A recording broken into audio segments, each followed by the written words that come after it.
Olá, meu nome é Maera Montilha Cotrim. Estou aqui no 10º workshop de Engenharia de Biosistemas da UF para apresentar para vocês o meu trabalho de pesquisa sobre a análise da vulnerabilidade dos fragmentos florestais de Mata Atlântica em áreas urbanas baseando-se em métricas da paisagem. Minha orientadora é Cristiane Nunes Francisco e meu orientador Pedro José Farias Fernandes. Para começar a falar sobre o tema, temos que entender sobre as florestas. As florestas são ecossistemas extremamente importantes na provisão de serviços ambientais, como a produção de alimentos, a regulação do clima, a saúde dos seres humanos, dentre outros e diversos benefícios.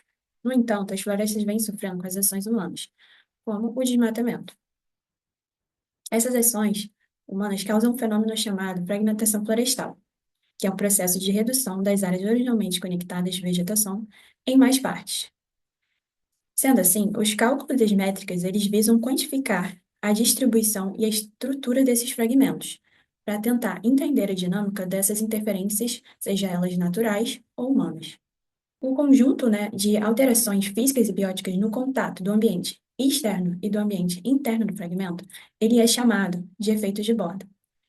E através desse efeito de borda, podemos mensurar e indicar a vulnerabilidade desses fragmentos. Sendo assim, o objetivo desse trabalho é analisar a fragmentação florestal no município de Niterói, Rio de Janeiro, aplicando o cálculo das métricas da paisagem para identificar a situação de vulnerabilidade dos fragmentos florestais. Materiais e métodos. A área de estudo ela se compreende ao município de Niterói, que tem uma área de 133,76 km² e 482 mil habitantes, de acordo com o IBGE, e é coberta por remanescentes florestais de floresta ambrófila densa, que é encontrado na Mata Atlântica, e localizado em altitude até 400 metros. Já nas planícies, podemos encontrar ecossistemas de brejo, restingas e manguezais. Então, o trabalho foi dividido em duas partes. Utilizamos o mapeamento dos remanescentes florestais para fazer o cálculo das métricas da paisagem. O mapeamento ele foi feito pela uma classificação não supervisionada com caminhos. O caminhos ele é um algoritmo muito utilizado na literatura. Foi feito no QGIS, através do complemento SCP. As mais utilizadas foi do Planet, que tem 3 metros de resolução espacial, 8 bandas espectrais. O Planet foi escolhido porque, em comparação às imagens disponibilizadas gratuitamente, o Planet apresenta uma melhor resolução espacial e maior número de bandas que facilitam a discriminação da vegetação. O período utilizado foi o de outubro, que está dentro do equinócio de primavera de 2021, período que obtém uma menor interferência das sombras topográficas na identificação dos alvos. A segunda parte foi feita a análise das métricas da paisagem. Calculamos o número dos fragmentos, o perímetro dos fragmentos, a área núcleo, o número dos fragmentos dentro da área núcleo e 3 tipos de índices: índice de shape, índice de dimensão fractal, índice de circularidade. Com isso, temos que entender cada um desses índices. O índice de forma, ele corresponde ao desvio da forma do fragmento quanto à forma melhorada de um si. Os valores próximos de 1 vão indicar padrões mais regulares. Os valores maiores do que 1 vão indicar valores e padrões, menos regulares, mais irregulares. Isso pode ser útil para entendermos a vulnerabilidade de cada um desses fragmentos, de acordo com o efeito de borda. O índice de dimensão fractal, ele calcula a mudança na forma geométrica de acordo com a alteração da escala. Temos que entender que a sinuosidade do perímetro ele está relacionado com a escala. Quanto mais sinuoso é a linha de borda de um fragmento, mais ele é afetado pela alteração da escala. Os valores vão variar de 1 a 2. Próximo de 1, há uma maior manutenção da forma nas diferentes escalas. Próximo a 2, há uma maior complexidade por conta das alterações feitas na linha de borda nas diferentes escalas. O índice de circularidade ele vai mensurar o quanto a forma de um fragmento é mais próxima de uma circunferência. Os valores vão variar de 0 a 1. Mais próximo de 1, ele vai ser mais similar que uma circunferência.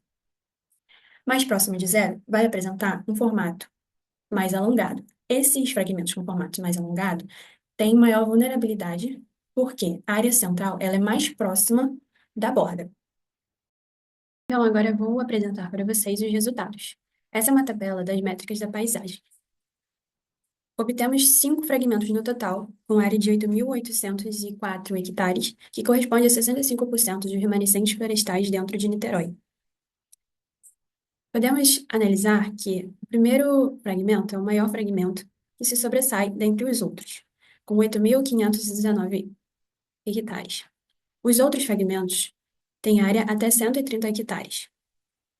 Quando analisamos os índices, o índice de shape apresenta um índice maior no fragmento maior e um índice menor nos fragmentos menores.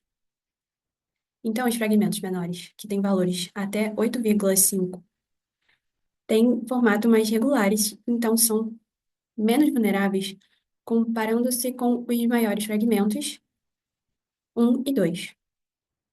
No entanto, temos que assinalar que o maior fragmento com o maior índice, 33,9, poderia obter até um maior índice que esse. Por quê? Quando foi considerado no cálculo uma linha de borda que está de acordo com o limite do município, que é menos recortado que o limite dos fragmentos, podendo apresentar, assim, um limite, um índice bem maior se fosse considerado o limite do fragmento. Agora, quando falamos sobre a dimensão fractal, os valores mais próximos de 1 são valores que têm fragmento menos vulneráveis. Então, os fragmentos com área menor têm valores de dimensão fractal menores, e os fragmentos com área maior têm índices maiores e até similares. Podemos perceber que esses 3 fragmentos, que são os primeiros, eles têm áreas muito distintas. O primeiro com mais de 8.000 hectares e os outros dois até 130 hectares. Isso nos mostra que fragmentos com áreas diferentes podem ter o índice de dimensão fractal similar. Agora, quando falamos sobre o índice de circularidade, os fragmentos que têm valores mais distantes de 1 são fragmentos que são mais alongados e assim também mais vulneráveis. E podemos perceber que o valor do índice ele aumenta de acordo com a diminuição da área do fragmento. Então, os fragmentos que são menores são menos vulneráveis comparados aos fragmentos com maior área. Aqui, a gente apresenta uma figura com a área dos fragmentos de vegetação. É uma comparação entre dois mapas. O mapa A, com a área sem o efeito de borda, e o mapa B, com a área com o efeito de borda. Podemos perceber que o mapa A apresenta menor quantidade de fragmentos. E quando ele atribui o efeito de borda no mapa B, a divisão ela é muito maior, com 466 fragmentos, e em torno de 6.651 hectares. Isso corresponde a uma perda de 2.153 hectares, correspondente a 24% dos remanescentes florestais, quando comparado com o mapa, que não tem o efeito de borda. Então, chegamos na conclusão. Podemos concluir que todos os índices mostram resultados que indicam uma alta vulnerabilidade dos fragmentos em Niterói. 4 desses fragmentos, com área menor que 150 hectares, eles já apresentam vulnerabilidade pelo seu tamanho. E também, com o cálculo dos índices, acabaram apresentando também vulnerabilidade de acordo com eles. E o fragmento maior, ele apresentou também índices desfavoráveis e indica, assim, que mesmo tendo uma área maior, ele tem uma grande vulnerabilidade. Agora, quando a gente considera somente a área núcleo, esse número de fragmento, ele aumenta 10 vezes, indicando uma borda ainda mais sinuosa e vulnerável. Outras conclusões. Podemos concluir também sobre os índices. O índice de shape e o índice de circularidade, eles apresentaram influência da área no cálculo dos índices, o que dificultou a nossa análise de acordo com a complexidade desses fragmentos, mas facilitou a nossa análise sobre a forma desses fragmentos. Quando a gente fala sobre o índice de dimensão fractal, essa área ela não tem influência no cálculo, o que facilita na nossa análise da complexidade e indica que diferentes fragmentos com áreas diferentes apresentam iguais sinuosidades e complexidades, de acordo com os índices.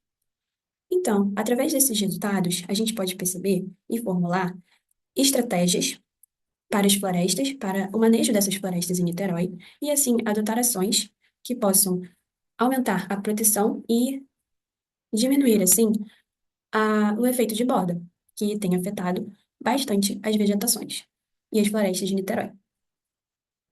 Aqui estão as referências. Muito obrigada. O meu e-mail, para caso vocês queiram fazer alguma pergunta e tenham alguma dúvida.